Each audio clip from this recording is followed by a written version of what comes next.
excitement of being asked initially to build it was fantastic. You really do get it from the work itself.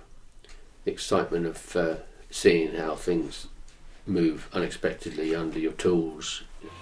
You go into it with a lot of confidence, knowing what you want to do, but prepared for exciting changes, you know.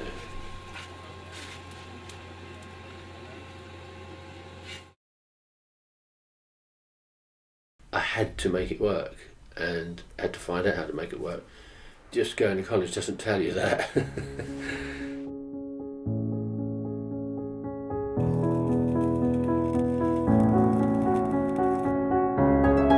We're reinventing the wheel nearly every time we do a job.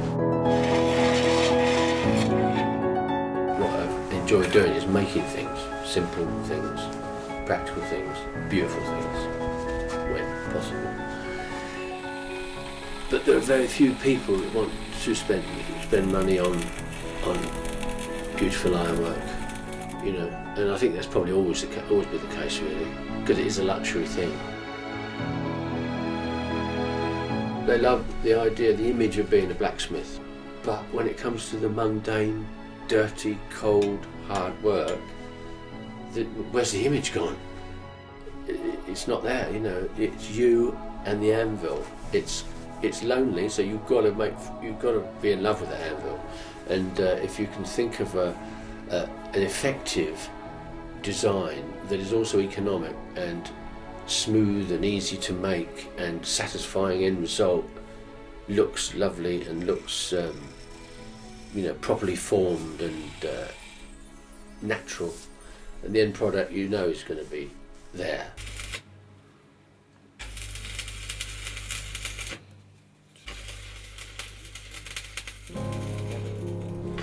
Five children, big mortgage and all that sort of thing, and teaching yourself blacksmithing. Yeah, we've got to be very careful about how you go ahead. I was teaching myself to be a blacksmith, and I did go to courses, weekend courses, and find out there what I should be doing. And then I got books and read manuals, and if I had a job to do, I'd work out how to do it from the books, and it was a real struggle. Kids go to college now, they go to college and they learn all this stuff which they get to know pretty well. It's not just having the knowledge and getting it from college. You get into a tight corner and then you have to find ways out of it you haven't ever thought of before. In a way, teaching myself blacksmith was what made me successful.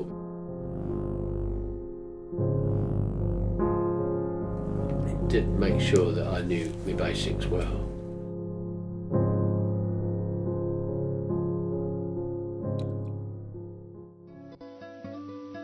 But as long as it's not an impossibility, you can get steel, do anything you want it to do.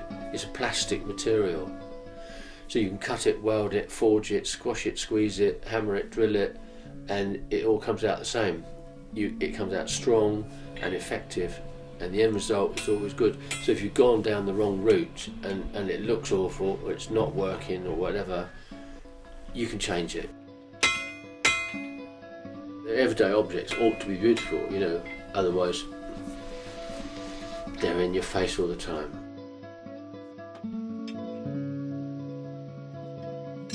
There's always something ahead that's going to be another problem and another problem, but those problems are the excitement of the job, really. We had problems in its construction and how to work it out and keep it simple, and very often these solutions come to you not in your dreams, but when you're wake up in the morning in bed and you think, yeah, that's how I do that.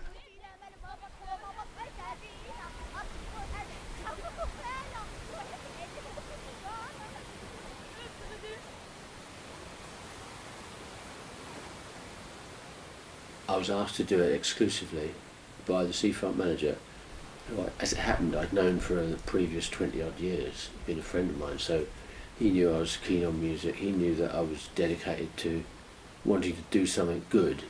And I think he may have got the sack had it come out that he'd done this process of asking me to make the bandstand, and almost like a pact between two friends instead of, through the official channels. So it was quite a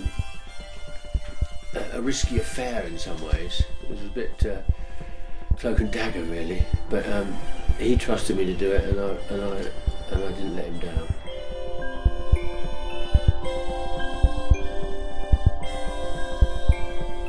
Didn't matter about, they had a very small budget, but I ignored all that and just went on and did what I wanted to do. And that took a good long few months to decide what I wanted to do, because there's so many elements I wanted to put in it. I just used my imagination from sort of fairy tale structures and Chinese structures that I remembered well and had embellished in my own imagination. So that it came from that really. I wanted to make it really tall and really light. So I wanted the whole thing to be floating, just the roof sort of more or less floating above this sort of bubbling ironwork.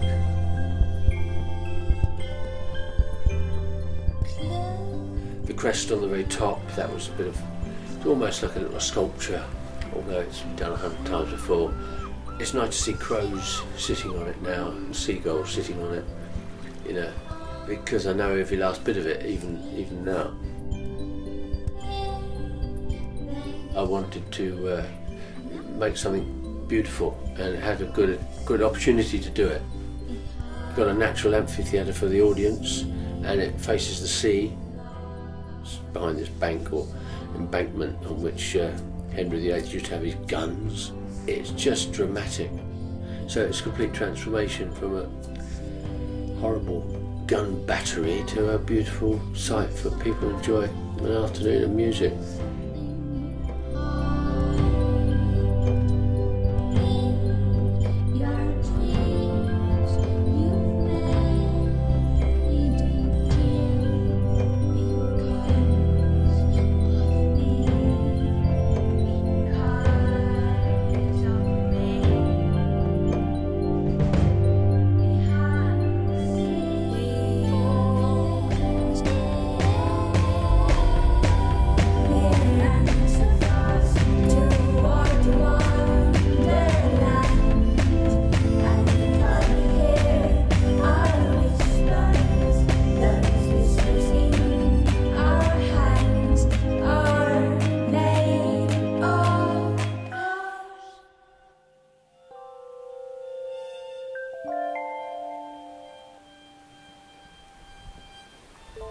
Well, I never thought what would happen in the end, because everything in the end is changes and changes again. So it doesn't.